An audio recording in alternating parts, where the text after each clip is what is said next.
Te damos gracias, amado Salvador, por este nuevo día que nos das. Gracias, mi Dios, por la oportunidad que tenemos nosotros de leer tu palabra, estar aquí eh, reunidos alrededor de este texto sagrado y esperando que nos ilumine la mente con tu Espíritu Santo y nos des entendimiento, sabiduría, para poder discernir tu palabra, Señor, y aplicarla apropiadamente a nuestra vida. Bendícenos, Padre Celestial, te lo rogamos. En tu nombre poderoso, Jesús. Amén. Amén. Ruth, capítulo número 2. En la versión Dios habla hoy. Noemí tenía un pariente por parte de su esposo Elimelech, que se llamaba Booz, y era muy rico e influyente. Un día, Ruth le dijo a Noemí: déjame que vaya al campo a ver si algún segador me permite ir detrás de él recogiendo espigas. Ve, hija mía, le respondió su suegra. Ruth pues fue al campo y se puso a recoger las espigas que dejaban los segadores, y tuvo la suerte de que aquel campo fuera de Booz, el pariente de Elimelech. En eso Booz llegó de Belén y saludó a los segadores. Que el Señor esté con ustedes, que el Señor le bendiga a usted, le respondieron ellos. Luego Booz le preguntó al capataz de los segadores: ¿de qué familia es esa muchacha? El capataz le contestó: es una moabita que vino de Moab con Noemí. Me pidió permiso para ir detrás de los segadores recogiendo espigas y se ha pasado trabajando toda la mañana hasta ahora mismo que ha venido a descansar un poco. Entonces Booz le dijo a Ruth: escucha, hija mía, no vayas a recoger espigas a ningún otro campo, quédate aquí con mis criadas y luego síguelas a donde veas que los segadores están trabajando. Yo he dado órdenes a mis criados para que nadie te moleste. Cuando tengas sed, ve a donde están las vasijas de agua y toma de las que ellos sacan. Ruth se inclinó hasta el suelo en señal de respeto y le preguntó a Booz: ¿por qué se ha fijado usted en mí y es tan amable conmigo siendo yo una extranjera? Booz respondió: sé muy bien todo lo que has hecho por tu suegra desde que murió tu marido. Y también sé que dejaste a tus padres y a tu patria por venir a vivir con nosotros, que éramos gente desconocida para ti. Que Dios te lo pague, que el Señor y Dios de Israel, en quien has buscado amparo, te premie por todo lo que has hecho. Ella le contestó: usted es muy amable conmigo y sus palabras me llenan de aliento.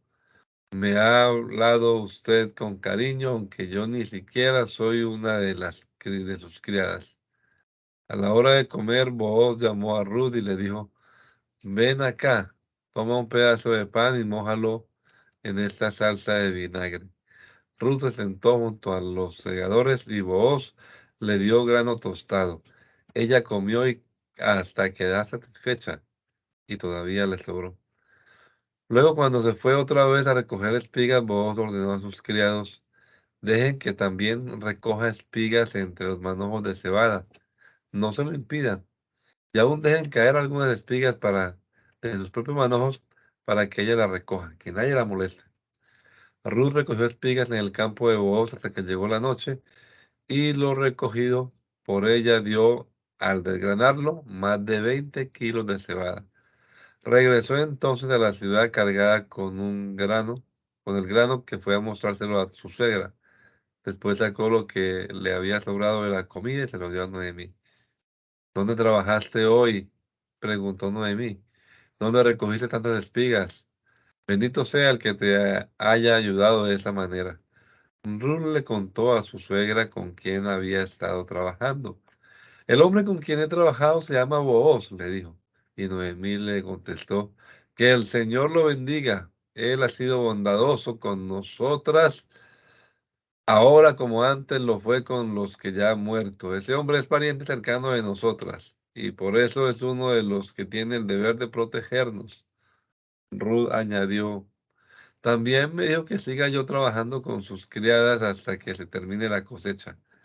Entonces Noemí respondió a su nuera: hija mía, me parece bien que te quedes con sus criadas y que no vayas a ningún otro campo para que nadie te moleste. Ruth siguió, pues, recogiendo espigas con las criadas de Booz hasta que terminó la cosecha de cebada y de trigo, y mientras tanto vivía en compañía de su suegra. Un día Noemí le dijo a Ruth: hija mía, yo debo buscarte un esposo que te haga feliz. Mira, nuestro pariente Booz, con cuyas criadas estuviste trabajando, va a ir esta noche al campo a separar el grano de la paja. Haz pues lo siguiente: báñate, perfúmate y ponte tu mejor vestido y vete allá. Pero no dejes que vos te reconozca antes que termine de comer y beber. Fíjate bien en dónde se acuesta a dormir. Entonces ve y destápale los pies y acuéstate allí. Luego él mismo te dirá lo que debes hacer. Ruth contestó: haré todo lo que me has dicho. Ruth se fue al campo e hizo todo lo que su suegra le había mandado.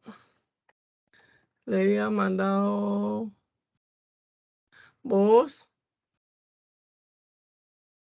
comió, bebió y se mostró muy contento. Luego se acostó a dormir junto al montón de grano. Más tarde Ruth llegó sin hacer ruido, le destapó los pies y se acostó allí. A medianoche Boaz se despertó de pronto. Al darse una vuelta se sorprendió de que una mujer estuviera acostada a sus pies. ¿Quién eres tú?, preguntó Boaz. Soy Ruth, su servidora, contestó ella. Usted es mi pariente más cercano y tiene el deber de ampararme. Quiero que se case usted conmigo. Que el Señor te bendiga, dijo Boaz. Ahora más que nunca has mostrado que eres fiel a tu difunto esposo. Bien, podrías haber buscado a otro más joven que yo, pobre o rico, pero no lo ha hecho. No tengas miedo, hija mía, que todos en mi pueblo saben que ya eres una mujer ejemplar. Por eso yo haré lo que me pidas. Sin embargo, aunque es verdad que soy pariente cercano tuyo, tú tienes otro pariente aún más cercano que yo. Quédate aquí esta noche. Si mañana él quiere cumplir con sus deberes de pariente, que lo haga. Pero si no lo hace, te prometo delante del Señor que yo lo haré. Ahora duérmate hasta que amanezca. Ruth durmió aquella noche a los pies de Boaz. Al día siguiente él se levantó antes de amanecer, cuando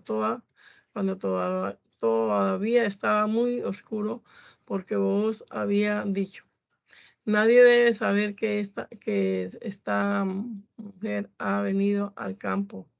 Entonces Boaz le dijo: quítate la capa y sujétala bien. Mientras Ruth sostenía su capa, Boaz echó en ella más de 40 kilos de cebada. Luego la ayudó a echarse la carga sobre el hombro y ella se fue a la ciudad. Cuando Ruth llegó a donde estaba su suegra, esta le preguntó: ¿qué tal le fue, hija mía? Ruth le contó todo lo que Boaz había hecho con ella y añadió: me dio toda esta cebada y me dijo: no debes volver a tu suegra con las manos vacías. Entonces Noemí dijo: ahora, hija mía, espera a ver qué pasa. ¿Qué pasa? Este hombre no descansará hoy hasta dejar resuelto el asunto. Más tarde Boaz fue a sentarse a la entrada del pueblo, que era el lugar donde se reunía la gente. En aquel momento pasaba por allí el pariente del cual Booz había hablado. Oye, le dijo Booz, ven acá y siéntate. El pariente fue y se sentó. Enseguida Booz llamó a 10 ancianos del pueblo y también les pidió que se sentaran con él. Cuando ellos se sentaron, Booz le dijo a su pariente, Noemí, que ha vuelto de Moab, está decidida a vender el terreno que perteneció a nuestro pariente Elimelec. Quiero que lo sepas, para que, si te interesa comprarlo, lo hagas ahora delante de estos testigos y de los ancianos del pueblo. Como tú eres el pariente más cercano de Elimelec, tienes el derecho de comprar su tierra. Pero si tú no la compras, házmelo saber, pues después de ti, yo soy quien tiene ese derecho. El pariente contestó, la compro. Entonces Booz le hizo esta aclaración. Ten en cuenta que si compras el terreno de Noemí, quedas también obligado a casarte con Ruth, la viuda moabita, para que la propiedad siga en nombre del difunto. Al oír esto, el pariente contestó, en ese caso no puedo hacer la compra, porque podría perjudicar mi herencia. Pero si tú quieres comprar, hazlo. Yo te cedo mis derechos de compra. En aquellos tiempos había en Israel una costumbre.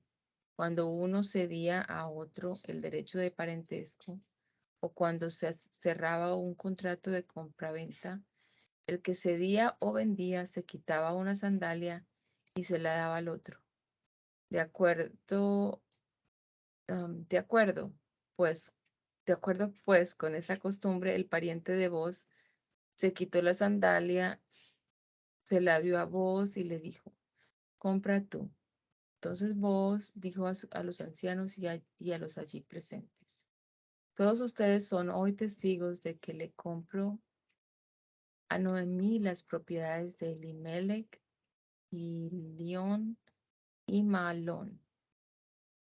También son testigos de que tomo por esposa a Ruth, la viuda moabita, para que la propiedad se mantenga a nombre de Mahlón, su difunto esposo. Así no se borrará el nombre de Mahlón de entre los suyos, ni será olvidado en este pueblo. Hoy son ustedes testigos. Los ancianos y todos los presentes contestaron, sí, lo somos.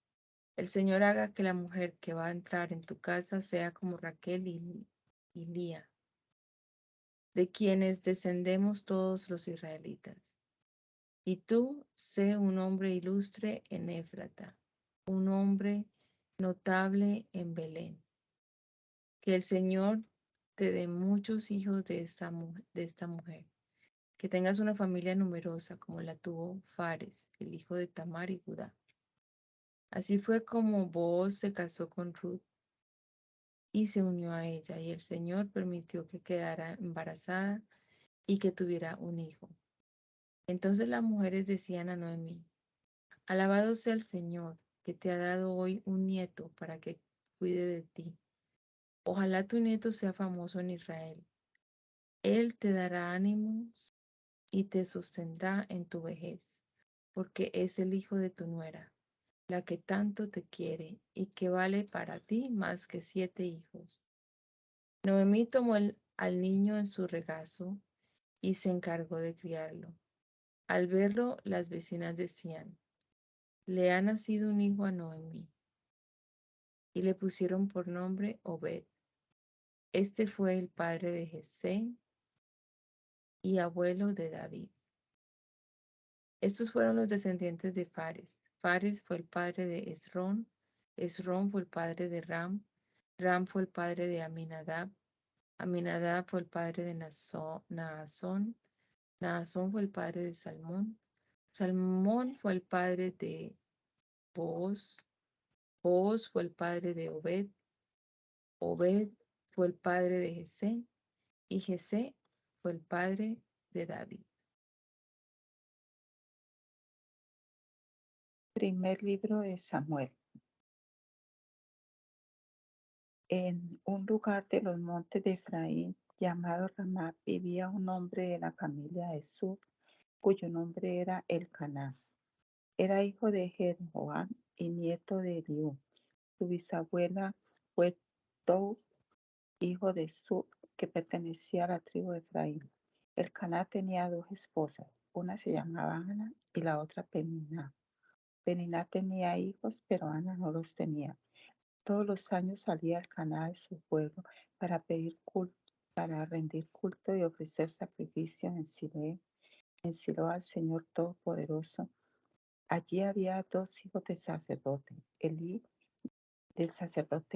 llamados Ofni y Finés, que también eran sacerdotes del Señor. Cuando Elcaná ofrecía el sacrificio, daba su ración correspondiente a Peniná y todos los hijos e hijas de ella, pero Ana le daba una ración especial porque la amaba mucho, a pesar de que el Señor le había impedido tener hijos. Por eso Peniná, que era su rival, la molestaba y se burlaba de ella, humillándola porque el Señor la había hecho estéril. Cada año cuando iban al templo del Señor, Peniná la molestaba de este modo. Por eso Ana lloraba y no comía. Entonces le decía Elcaná, su marido: Ana, ¿por qué lloras? ¿Por qué estás triste y no comes? ¿Acaso no soy para ti mejor que 10 hijos? En cierta ocasión, estando en Silo, Ana se levantó después de la comida. El sacerdote Elí estaba sentado en un sillón cerca de la puerta de entrada del templo del Señor. Y Ana, llorando y con el alma llena de amargura, se puso a orar al Señor y le hizo esta promesa: Señor Todopoderoso, si te dignas contemplar la aflicción de esta sierva tuya y te acuerdas de mí y me concedes un hijo, yo le dedicaré toda su vida a tu servicio, y en señal de esta dedicación no se le cortará el pelo. Como Ana estuvo orando largo rato ante el Señor, Elí se fijó en su boca, pero ella oraba mentalmente. No se escuchaba su voz, solo se movían sus labios. Elí creyó entonces que estaba borracha y le dijo: ¿Hasta cuándo vas a estar borracha? Deja ya el vino. No es eso, Señor, contestó Ana. No es que haya bebido vino ni ninguna bebida fuerte, sino que me siento angustiada y estoy desahogando mi pena delante del Señor. No piense usted que soy una mala mujer, sino que he estado orando todo este tiempo porque estoy preocupada y afligida.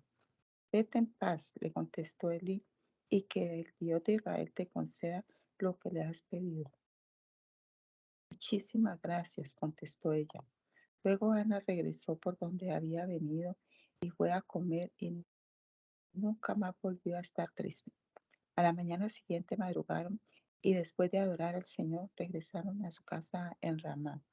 Después Elcaná se unió con su esposa Ana y el Señor tuvo presente la petición que ella le había hecho. Así Ana quedó embarazada y cuando se cumplió el tiempo dio a luz un hijo y le puso por nombre Samuel porque se lo había pedido al Señor. Luego fue Elcaná con toda su familia a Silo para cumplir su promesa y ofrecer el sacrificio anual. Pero Ana no fue porque le dijo a su marido: no iré hasta que destete el niño. Entonces lo llevaré para dedicárselo al Señor y que se quede allá para siempre. Elcana, su marido, le respondió: haz lo que mejor te parezca, quédate hasta que lo haya destetado y que el Señor cumpla su promesa. Así ella se quedó y crió a su hijo hasta que lo destetó. Y cuando le quitó el pecho, y siendo todavía él un niño pequeño, lo llevó consigo al templo del Señor en Silo. También llevó 3 becerros, 22 litros de trigo y un cuero de vino. Entonces sacrificaron un becerro y presentaron el niño a Elí. Y Ana le dijo: perdone usted, Señor, pero tan cierto como que usted vive, es que yo soy aquella mujer que estuvo orando al Señor aquí cerca de usted. Le pedí al Señor que me diera este hijo y él me lo concedió. Yo por mi parte lo he dedicado al Señor y mientras viva estará dedicado a él. Entonces Elí se inclinó hasta tocar el suelo con la frente delante del Señor. Y Ana oró de esta manera: Señor, yo me alegro en ti de corazón porque tú me das nuevas fuerzas. Puedo hablar contra mis enemigos porque tú me has ayudado. Estoy alegre. Nadie es tan santo como tú, Señor. Nadie protege como tú, Dios nuestro. Nadie hay fuera de ti. Que nadie hable con orgullo, que nadie se jacte demasiado, porque el Señor es el Dios que todo lo sabe, y Él pesa y juzga lo que hace el hombre. Él destruye los arcos de los poderosos y reviste de poder a los débiles. Los que antes tenían de sobra ahora se alquilan por un pedazo de pan, pero los que tenían hambre ahora ya no la tienen. La mujer que no podía tener hijos ha dado a luz 7 veces, pero la que tenía muchos hijos ahora está completamente marchita.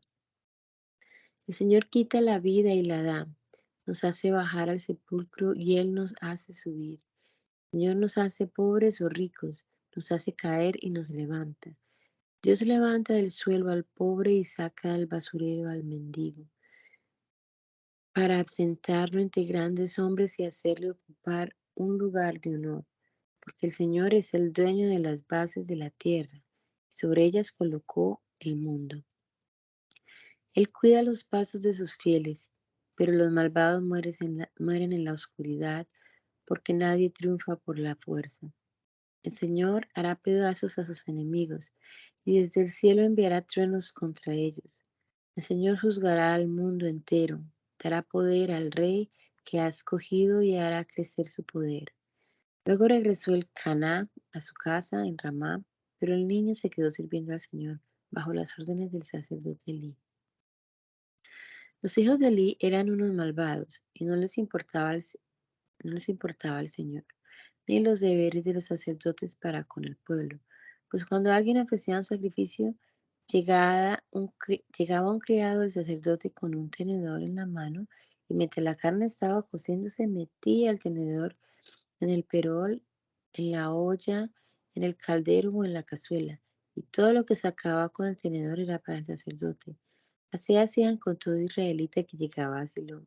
Además, antes de que quemaran la grasa en el altar, llegaba el criado del sacerdote y decía al que iba a ofrecer el sacrificio: Dame carne para asársela al sacerdote, porque no te va a aceptar la carne ya cocida, sino cruda. Y si la persona le respondía que primero tenía que quemar la grasa y que luego él podría tomar lo que quisiera, el criado contestaba: No, me la tienes que dar ahora. De lo contrario, te la quitaré a la fuerza.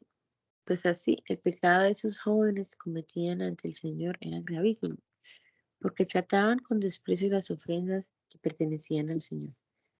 Mientras tanto, el joven Samuel, vestido con un efod de lino, continuaba al servicio del Señor. Cada año, cuando su madre iba al templo con su marido para ofrecer el sacrificio anual, le llevaba una capa pequeña que le había hecho. Entonces Elí bendecía a Elcaná y a su esposa diciendo: Que el Señor te recompense, dándote hijos de esta mujer, a cambio del que ella le ha dedicado.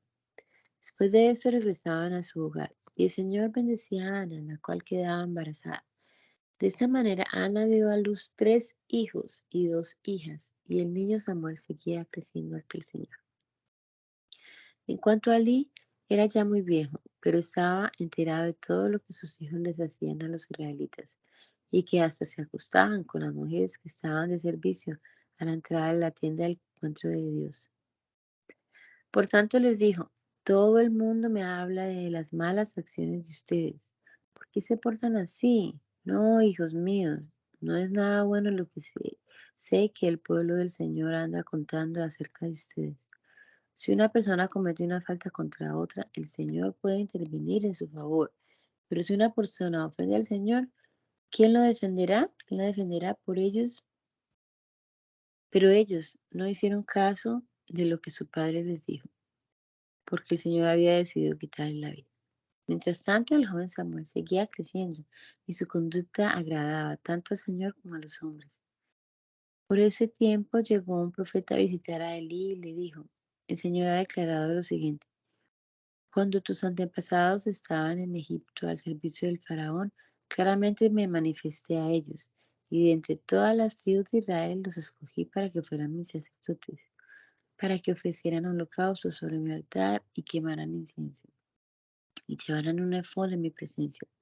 Además, concedí a tus antepasados todas las ofrendas que los israelitas queman en honor del Señor.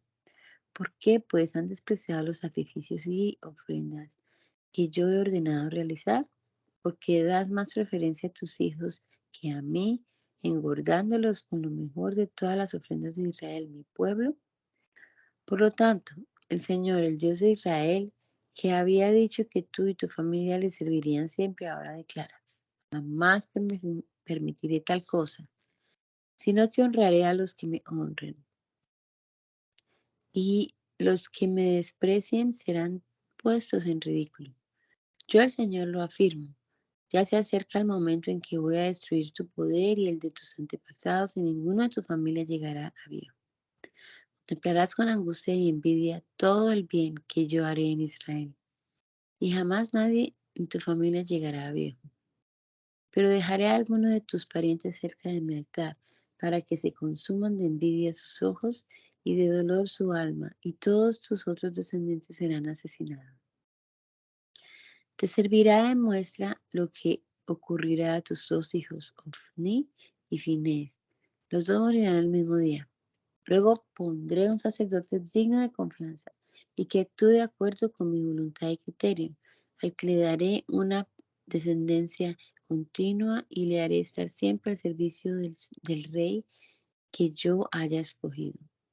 Entonces, todo el que haya quedado vivo en tu familia vendrá a inclinarse ante él a cambio de una moneda de plata o un trozo de pan, rogándole que le dé algún trabajo entre los sacerdotes para poder ganarse el alimento.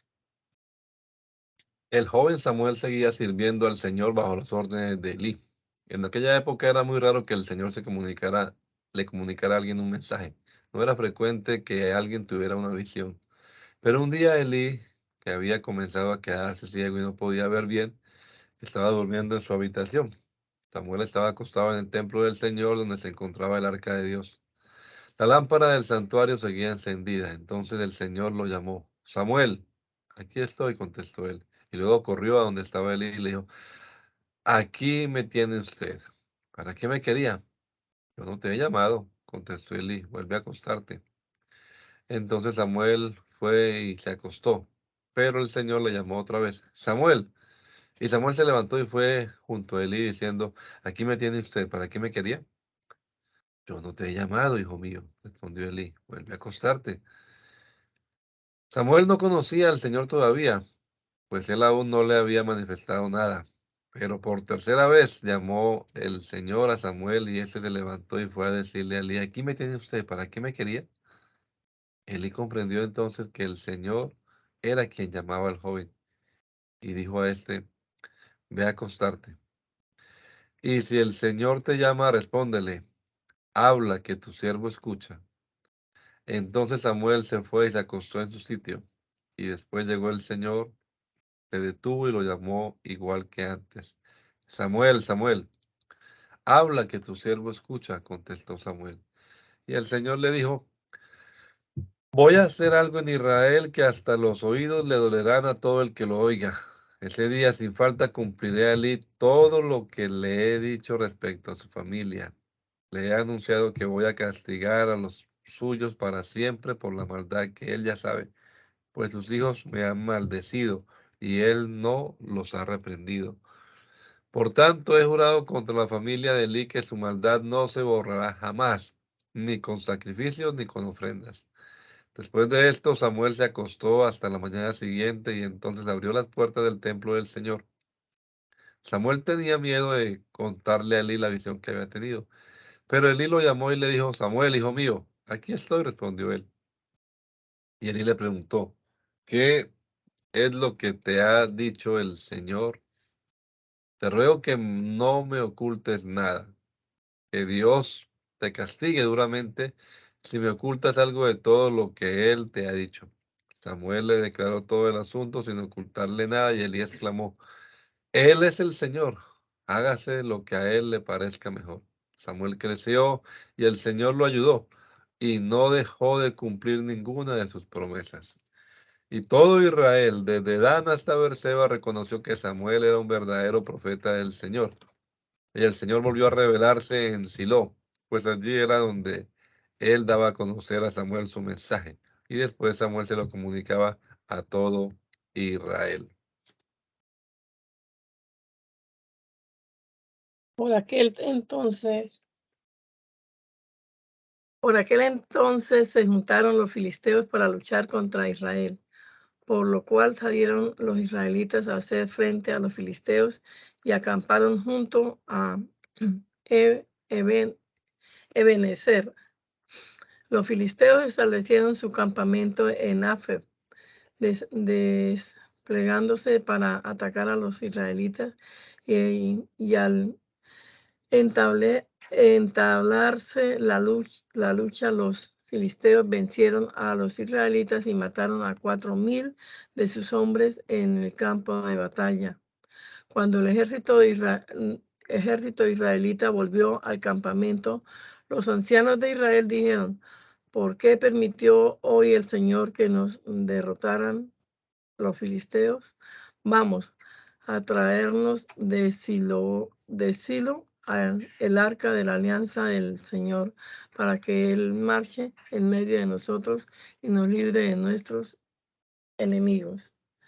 Por consiguiente, los israelitas enviaron un destacamento a Silo y trajeron de allá el arca de la alianza del Señor Todopoderoso, que tiene su trono sobre los querubines. Ovni y Fines, los dos hijos de Eli, acompañaban también el arca de la alianza de Dios. Y ocurrió que al llegar al campamento, el arca de la alianza del Señor, los israelitas gritaron con tanta alegría que hasta retumbó la tierra. Cuando los filisteos escucharon aquel griterío, preguntaron: ¿por qué hay tanto alboroto en el campamento de los hebreos?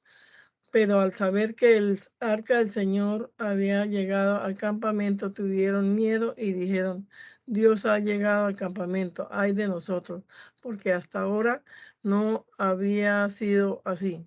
Ay de nosotros, ¿quién nos librará de caer en las manos de este Dios tan poderoso?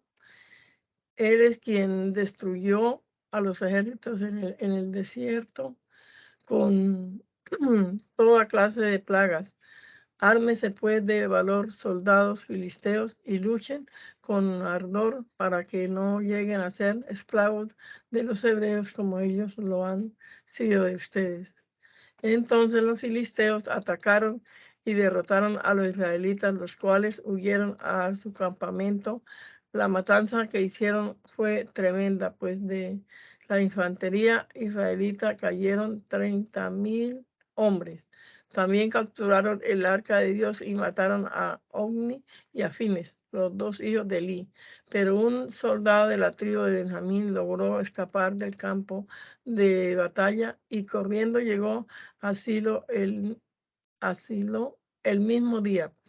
Llevaba rasgada la ropa y llena de tierra la cabeza. Cuando llegó, Elí estaba sentado en un sillón junto a la puerta vigilando el camino, porque sentía muy preocupado por el arca de Dios. Se sentía muy preocupado por el arca de Dios. Aquel hombre entró en la ciudad y dio la noticia. Enseguida todos sus habitantes comenzaron a gritar. Al escuchar a Elí, aquel griterío, preguntó: ¿qué significa todo este alboroto? Aquel hombre se apresuró entonces a comunicar la noticia a Elí, que tenía 98 años y se había quedado completamente ciego. Le dijo: acabo de llegar del campo de batalla hoy y he logrado escapar del combate. ¿Qué ha pasado, hijo mío?, preguntó Elí. Los israelitas huyeron ante los filisteos. Los filisteos, respondió el mensajero. Además, ha habido una gran matanza de gente en la que también murieron tus 2 hijos, Ofni y Fines, y el arca de Dios ha caído en manos de los filisteos. En cuanto el mensajero mencionó el arca de Dios, Eli cayó de espalda al lado de la puerta fuera del sillón, y como era ya un hombre viejo y pesado, se rompió la nuca y murió. Había sido caudillo de Israel durante 40 años. A su nuera, la mujer de Fines, estaba embarazada y pronto iba a dar a luz. Le vinieron unos dolores de parto al saber que habían capturado el arca de Dios y que su suegro y su marido habían muerto. Entonces, retorciéndose de dolor, dio a luz, y al ver que la asistían que a ella se moría, le dijeron: no tengas miedo, que has dado a luz un niño. Pero ella no respondió ni le hizo caso, y al niño le puso por nombre Icabod, diciendo: Israel se ha quedado sin honor porque han capturado el arca de Dios. Con ellos aludían a la captura del arca y a la muerte de su suegro y de su marido. Una vez capturado el arca de Dios, los filisteos lo llevaron de Eben-Ezer a Asdod. Luego lo tomaron y lo metieron en el templo del dios Dagón, colocándolo junto al dios. A la mañana siguiente, cuando llegaron los de Asdod, encontraron a Dagón tirado en el suelo ante el arca del Señor. Entonces levantaron a Dagón y lo volvieron a poner en su sitio. Pero a la mañana siguiente llegaron nuevamente los de Asdod y otra vez encontraron a Dagón tirado en el suelo ante el arca del Señor. Su cabeza y sus 2 manos se habían quebrado y estaban sobre el umbral. Lo único que le quedaba entero era el tronco. Por eso, hasta ahora, cuando los sacerdotes de Dagón entran en el templo de Asdod, no pisan el umbral. Después el Señor castigó severamente y llenó de terror a los de Asdod y su territorio, hiriéndolos con tumores. Y cuando los habitantes de Asdod vieron lo que pasaba, dijeron: el arca del Dios de Israel no debe quedarse entre nosotros, porque ese Dios nos está castigando muy duramente, tanto a nosotros como a Dagón, nuestro Dios. Por tanto, mandaron decir a todos los jefes filisteos que se reunieran con ellos y les preguntaron: ¿qué hacemos con el arca del Dios de Israel? Llévenlo a la ciudad de Gad, respondieron ellos. Y los filisteos lo llevaron allí. Pero después que lo trasladaron, el Señor sembró el pánico en la ciudad, hiriendo a sus habitantes con unos tumores que les salieron a grandes y pequeños. Entonces los filisteos trasladaron el arca del Dios a Ecrón. Pero cuando el arca llegó allí, los habitantes de Ecrón gritaron: ¿nos han traído el arca del Dios de Israel para matarnos a todos? Y como por toda la ciudad se extendió un pánico mortal a causa del duro castigo que Dios les había enviado, mandaron llamar a todos los jefes filisteos y les dijeron: llévense de aquí el arca del Dios de Israel, devuélvanlo a su lugar, para que no nos mate a todos. Los gritos de la ciudad llegaban hasta el cielo, pues los que no se morían tenían el cuerpo lleno de tumores. La El arca. Oh, perdón. Greta, Ay, sí, perdón, hermano. puedes seguir, hermana. Puedes seguir, hermana. Ay, gracias, hermana. El arca del Señor había estado 7 meses en territorio filisteo. Convocaron los filisteos a los sacerdotes y adivinos para preguntarles: ¿qué haremos con el arca del Señor? Díganos cómo debemos devolverlo a su lugar. Ellos le contestaron: si devuelven el arca del Dios de Israel, no lo manden sin nada, sino ofrezcan algo en desagravio al Señor. Entonces ustedes volverán a estar sanos y comprenderán por qué no ha dejado de castigarlos. ¿Qué podemos ofrecerle en desagravio?, preguntaron los filisteos. 5 figuras de oro en forma de tumor, contestaron los sacerdotes, una por cada jefe filisteo y 5 ratones del mismo metal, ya que ustedes y sus jefes sufren de la misma plaga. Por consiguiente, hagan las figuras de los tumores y de los ratones que destrozan el país y den honra al Dios de Israel, pues tal vez deje de castigarlos a ustedes y a los dioses y a la tierra de ustedes. ¿Por qué tienen ustedes que ser testarudos, como fueron los egipcios y el faraón, que solo cuando el Dios de Israel los trató con dureza dejaron ir a los israelitas? Manden ustedes construir una carreta nueva. Tomen después 2 vacas que estén criando y que nunca hayan llevado yugo, y únzanlas a la carreta. Pero no dejen que sus becerros las sigan, sino déjenlos en el establo. Tomen luego el arca del Señor y pónganlo en la carreta, colocando a un costado en una caja los objetos de oro que le van a ofrecer en desagravio. Después dejen que la carreta se vaya sola, pero fíjense en esto: si la carreta toma la dirección de Bet-Semes, su propia tierra, es que Dios, el Dios de Israel, ha sido la causa de nuestra gran desgracia. En caso contrario, sabremos que no fue Él quien nos castigó, sino que nos ha ocurrido un accidente. Aquellos hombres lo hicieron así: tomaron 2 vacas que estaban criando y después de encerrar sus becerros en el establo, las uncieron a la carreta. Luego pusieron el arca del Señor en la carreta, con la caja donde estaban los ratones de oro y las figuras de los tumores.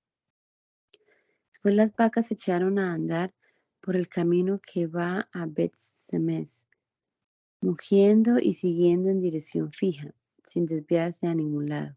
Los jefes de los filisteos caminaron detrás de ellas hasta la frontera de Bet-Semes. Los habitantes de Bet-Semes, que estaban en el valle cosechando el trigo, al alzar la vista y al ver el arca se llenaron de alegría. Cuando la carreta llegó al campo de Josué, el de Bet-Semes se detuvo. Allí había una grande piedra. Entonces los de Bet-Semes hicieron leña con la madera de la carreta y ofrecieron las vacas en holocausto al Señor. Los levitas habían descargado ya el arca y la caja en que estaban los objetos de oro, colocándolos sobre la gran piedra. Y ese día los habitantes de Bet-Semes ofrecieron al Señor holocaustos y otros sacrificios. Después de ver esto, los 5 jefes de los filisteos regresaron aquel mismo día a Ecrón. Los 5 tumores de oro y que los filisteos ofrecieron en desagravio al Señor correspondían a Asdod, Gaza, Ascalón, Gat y Ecrón.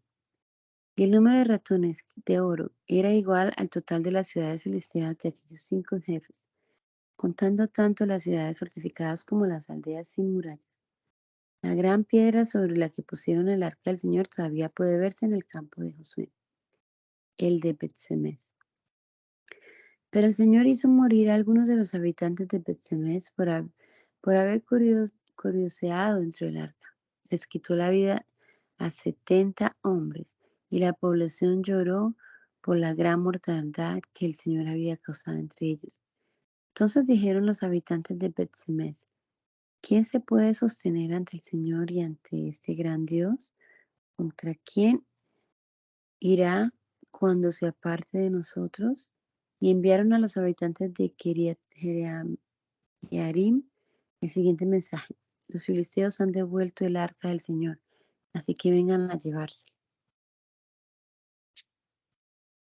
Fueron entonces los habitantes de Kiriat Jearim y se llevaron el arca del Señor y lo metieron en la casa de Abinadab, la cual estaba en una colina. Luego consagraron a su hijo Eleazar para que lo cuidara. 20 años pasaron desde el día en que se colocó el arca en Kiriat Jearim, y todo Israel buscaba con ansia al Señor. Por esto Samuel dijo a todos los israelitas: si ustedes se vuelven de todo corazón al Señor, deben echar fuera los dioses extranjeros y las representaciones de Astarte y dedicar sus vidas al Señor, rindiéndole culto solamente a Él. Entonces él los librará del dominio de los filisteos. Los israelitas echaron fuera las diferentes representaciones de Baal y de Astarte y rendieron culto únicamente al Señor. Después Samuel ordenó: reúnan a todo Israel en Mizpá y yo rogaré al Señor por ustedes. Los israelitas se reunieron en Mizpá y allí sacaron agua y la derramaron como ofrenda al Señor. Aquel día ayunaron y reconocieron públicamente que habían pecado contra el Señor. Allí en Mizpá Samuel se convirtió en caudillo de los israelitas. Y cuando los filisteos supieron que los israelitas estaban reunidos en Mizpá, los jefes filisteos marcharon contra ellos.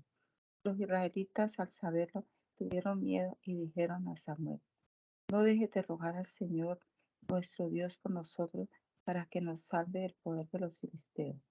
Samuel tomó un corderito y lo ofreció entero en holocausto al Señor. Luego rogó al Señor en favor de Israel y el Señor le respondió.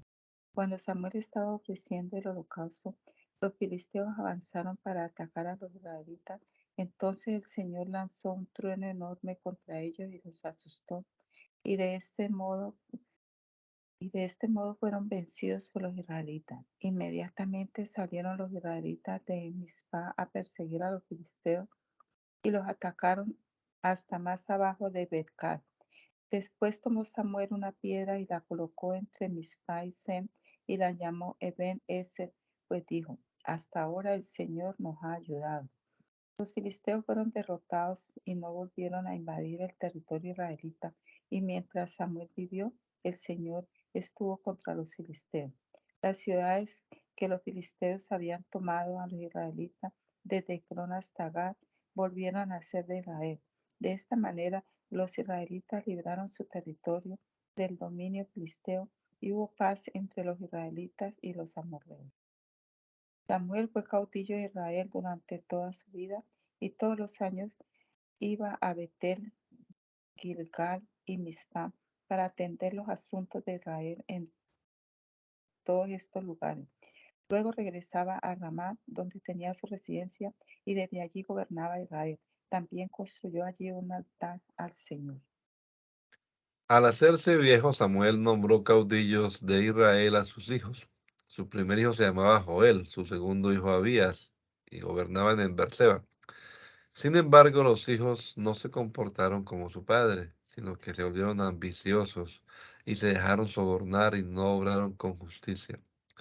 Entonces se reunieron todos los ancianos de Israel y fueron a entrevistarse con Samuel en Ramá para decirle: tú ya eres un anciano y tus hijos no se portan como tú. Por lo tanto, nombra un rey que nos gobierne, como es costumbre en todas las naciones. Samuel, disgustado porque le pedían que nombrara un rey para que los gobernara, se dirigió en oración al Señor. Pero el Señor le respondió: atiende cualquier petición que el pueblo te haga, pues no es a ti a quien rechazan, sino a mí, para que yo no reine sobre ellos. Desde el día en que los saqué de Egipto hasta el presente, han hecho conmigo lo mismo que ahora te hacen a ti, pues me han abandonado para rendir culto a otros dioses. Así pues, atiende su petición, pero antes adviérteles seriamente de todos los privilegios que sobre ellos tendrá el rey que los gobierne. Entonces Samuel comunicó la respuesta del Señor al pueblo que le pedía un rey. Les dijo: esto es lo que les espera con el rey que los va a gobernar. Llamará a sus filas a los hijos de ustedes, y a uno los destinará a los carros de combate, a otros a la caballería y a otros a su guardia personal. A uno los nombrará jefes de 1000 soldados, a otros jefes de 50, y a otros de ustedes los pondrá a arar sus tierras y recoger sus cosechas, o a fabricar sus armas y el material de sus carros de combate. Y tomará también a su servicio a las hijas de ustedes para que sean sus perfumistas, cocineras y panaderas. Se apoderará de las mejores tierras de ustedes y de los mejores viñedos y olivares de ustedes, y los entregará a sus funcionarios. Les quitará la 10ª parte de sus cereales, viñedos, y los entregará a sus funcionarios y oficiales de su corte. También les quitará a ustedes sus criados y criadas y sus mejores bueyes y asnos, y los hará trabajar para él. Se apropiará además de la 10ª parte de su rebaño y hasta ustedes mismos tendrán que servirle. Y el día en que se queje por causa del rey que haya escogido, el Señor no les hará caso. Pero el pueblo, sin tomar en cuenta la advertencia de Samuel, respondió: no importa, queremos tener rey, para que seamos como las otras naciones y para que reine sobre nosotros y nos gobierne y nos dirija en la guerra. Después de escuchar Samuel las palabras del pueblo, se las repitió al Señor, y el Señor le respondió: atiende su petición y nómbrales un rey. Entonces Samuel ordenó a los israelitas que regresaran cada uno a la ciudad de donde venían. En la tribu de Benjamín había un hombre llamado Quis, que era hijo de Abiel y nieto de Seor. Su bisabuelo había sido Becorab, hijo de Afiab, y Quis, hombre muy respetado, tenía un hijo joven y bien parecido que se llamaba Saúl. No había otro israelita tan bien parecido como él, pues en estatura ninguno le pasaba del hombro. Un día a Quis se le perdieron sus asnas, entonces le dijo a su hijo Saúl: prepárate y ve a buscar las asnas, llévate a uno de los criados. Saúl se fue, atravesó la región montañosa de Efraín y pasó por la región de Salisá, pero no encontró las asnas. Pasó también por la región de Salín y por la de Benjamín, y tampoco las halló. Al llegar a la región de Sub, dijo Saúl al criado que lo acompañaba: vamos a regresar, pues mi padre debe estar ya más preocupado por nosotros que por las asnas. El criado le contestó: en esta ciudad hay un profeta a quien todos respetan, porque todo lo que anuncia sucede sin falta. Vamos allá y quizá él nos indique el camino que debemos seguir. Vamos, pues, contestó Saúl. ¿Pero qué llevaremos a ese hombre? Ya ni siquiera nos queda pan en las alforjas. No tenemos nada que ofrecerle al profeta. El criado respondió: tengo en mi poder una pequeña moneda de plata. Se la daremos al profeta para que nos indique el camino.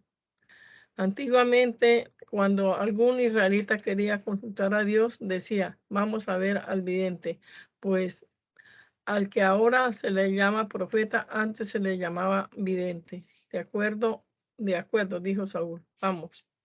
Vamos allá.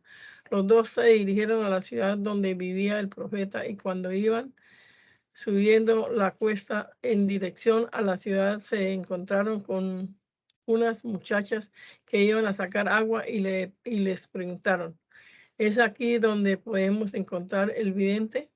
Ellas le respondieron: sí, pero se encuentra más adelante. Desen prisa, pues ha venido a la ciudad porque hoy se celebra el sacrificio en el santuario. En cuanto lleguen ustedes allí, búsquenle antes de que se vaya al santuario para la comida.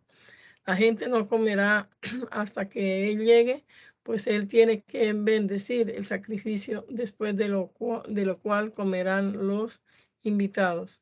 Por eso vayan ahora, porque en ese momento lo encontrarán. Ellos continuaron subiendo rumbo a la ciudad, y precisamente cuando iban llegando a ella, Samuel salía en dirección contraria para ir al santuario. Al día anterior a la llegada de Saúl, el Señor había hecho la siguiente revelación a Samuel: mañana a esta misma hora te mandaré un hombre de la región de Benjamín, a quien deberás consagrar como gobernante de mi pueblo Israel. Él lo librará del dominio de los filisteos, porque me he compadecido de mi pueblo cuando sus quejas han llegado hasta mí. Cuando Samuel vio a Saúl, el Señor le dijo: ahí tienes al hombre de quien te hablé, este gobernará a mi pueblo. Estando ya en la entrada del pueblo, Saúl se acercó a Samuel y le dijo: por favor, indíqueme usted dónde está la casa del vidente. Yo soy el vidente, respondió Samuel. Sube delante de mí al santuario y come hoy conmigo allí. Mañana temprano te contestaré todo lo que me quieras preguntar y luego te dejaré marchar. En cuanto a las asnas que se te perdieron hace 3 días, no te preocupes por ellas porque ya las han encontrado. Además, todo lo más deseable de Israel será para ti y para tu familia. Saúl respondió: pero si yo soy de la tribu de Benjamín, la más pequeña de la tribu de Israel, además mi familia es la más insignificante de todas las familias de la tribu de Benjamín, ¿por qué me dices todo esto? Entonces Samuel tomó a Saúl y a su criado, los llevó al salón y les ofreció el agua principal entre los presentes, que eran unas 30 personas. Luego Samuel dijo al cocinero: trae la ración de carne que te entregué y que te dije que apartaras. Inmediatamente el cocinero sacó una pierna entera y se la sirvió a Saúl. Y Samuel le dijo: ahí tienes lo que está apartado para ti. Sírvete y come, porque yo la había apartado para ti en esta ocasión en que invité al pueblo. Saúl comió con Samuel aquel día, y cuando bajaron del santuario a la ciudad, prepararon una cama en la azotea para Saúl, y Saúl se acostó. Al día siguiente Samuel llamó a Saúl en la azotea y le dijo: levántate y sigue tu viaje. Saúl se levantó. Después salieron él y Samuel a la calle, y cuando bajaban hacia fuera de la ciudad, Samuel le dijo a Saúl: manda al criado que se adelante y tú esperas un poco, que tengo que comunicarte lo que Dios me ha dicho. Entonces Samuel tomó un recipiente con aceite y derramándolo sobre la cabeza de Saúl, lo besó y le dijo: el Señor te consagra hoy gobernante de Israel, su pueblo. Tú lo gobernarás y lo librarás de los enemigos que lo rodean. Y esta será la prueba de que el Señor te ha declarado gobernante de su pueblo. Ahora que te separas de mí, encontrarás 2 hombres cerca de la tumba de Raquel en Zelzá, en el territorio de Benjamín. Ellos te dirán que ya se han encontrado las asnas que buscabas y que tu padre ya no está preocupado por ellas, sino por ustedes, y se pregunta: ¿qué puede hacer por ti? Más adelante, cuando llegues a la encina de Tabor, saldrán a tu encuentro 3 hombres que suben a Betel para adorar a Dios. Uno llevará 3 chivos, otro 3 panes y el tercero un cuero de vino. Te saludarán y te ofrecerán 2 panes. Acéptalos. Después llegarás a Gibea de Dios, donde hay una guarnición filistea. Al entrar en la ciudad te encontrarás con un grupo de profetas en trance que bajan del santuario. Delante de ellos irá gente tocando salterios, panderos, flautas y arpas. Entonces el Espíritu del Señor se apoderará de ti y caerás en trance como ellos, y te transformarás en otro hombre. Cuando te ocurran estas cosas, haz lo que creas conveniente, que Dios te ayudará. Y adelántate a Gilgal, donde yo me reuniré contigo más tarde para ofrecer holocaustos y sacrificios de reconciliación. Espera allí 7 días, hasta que yo llegue y te indique lo que tienes que hacer. Tan pronto como Saúl se despidió de Samuel para irse, Dios le cambió el corazón. Y aquel mismo día se cumplieron todas las señales. Después, cuando Saúl y su criado llegaron a Gibeá, el grupo de profetas en trance les salió al encuentro. Entonces el Espíritu de Dios se apoderó de Saúl y éste cayó en trance profético, como ellos. Pero todos los que lo conocían de antes, al verlo caer en trance junto con los profetas, se decían unos a otros: ¿qué le ha pasado al hijo de Kis? ¿También Saúl es uno de los profetas? Uno de allí añadió: ¿y quién es el padre de ellos? De ahí viene el refrán: ¿también Saúl es uno de los profetas? Pasado el trance profético, Saúl llegó a su casa, y su tío les preguntó a él y a su criado: ¿a dónde fueron? Saúl respondió: a buscar las asnas, pero viendo que no aparecían, fuimos a ver a Samuel. El tío de Saúl contestó: ¿y qué les dijo Samuel? Cuéntamelo, por favor. Saúl respondió a su tío: nos dijo claramente que ya habían encontrado las asnas. Pero Saúl no le mencionó nada del asunto del reino, del cual le había hablado Samuel. Después llamó Samuel a los israelitas para adorar al Señor en Mizpa. Allí les dijo: el Señor, Dios de Israel, dice: yo saqué de Egipto a ustedes los israelitas y los libré del poder de los egipcios y de todos los reinos que los oprimían. Pero ahora ustedes desprecian a su Dios, que los ha librado de todos sus problemas y aflicciones, y lo han rechazado al pedir que les ponga un rey que los gobierne. Por lo tanto, preséntense ahora delante del Señor por tribus y por clanes. Luego ordenó Samuel que se acercaran a todas las tribus de Israel, y la suerte cayó sobre la tribu de Benjamín. A continuación ordenó que se acercaran los de la tribu de Benjamín, y la suerte cayó sobre el clan de Matrí, y de ella la suerte cayó sobre Saúl, hijo de Quis. Pero lo buscaron y no lo encontraron, por lo que consultaron otra vez al Señor para saber si Saúl se encontraba allí.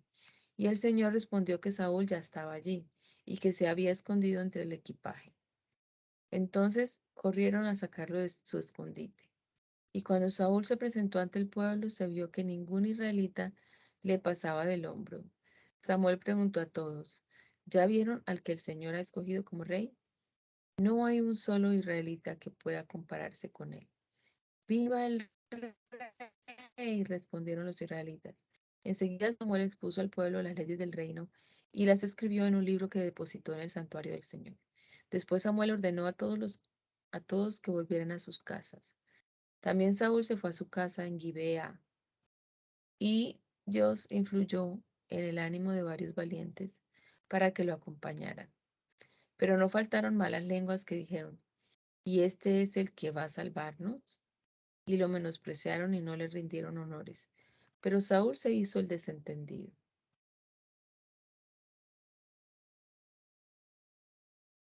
Em, ¿Puede orar, por favor? Eh,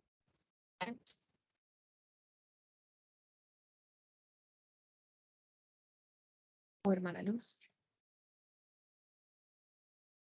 Amén. Señor Jesús, santo eres tú, Dios. Gracias te damos, Señor, por permitirnos leer tu santa y gloriosa palabra esta hora, por guiarnos, Señor, por tener cuidado de nosotros mientras leemos. Te damos gracias, mi Cristo. Tú has sido bueno, maravilloso, Señor. Tú eres nuestro Rey, Señor Jesús, y siempre lo serás. Siempre, Señor Jesús, te vamos a obedecer y te vamos a seguir, Señor, porque estamos agradecidos por tanta misericordia que tú has tenido para con nosotros, Señor. Ruego tu bendición para cada uno de los que estamos leyendo, para nuestros familiares, Señor Jesús, para la iglesia en general. Te agradecemos, Padre del cielo, por esta preciosa oportunidad, y te rogamos que nos ayudes a recordar siempre tu palabra y a obedecerla, Señor Jesús, y a ponerla por obra en nuestra vida. Gracias, Señor. Te amamos y te adoramos. Amén, amén. Dios les bendiga, mis amados hermanos.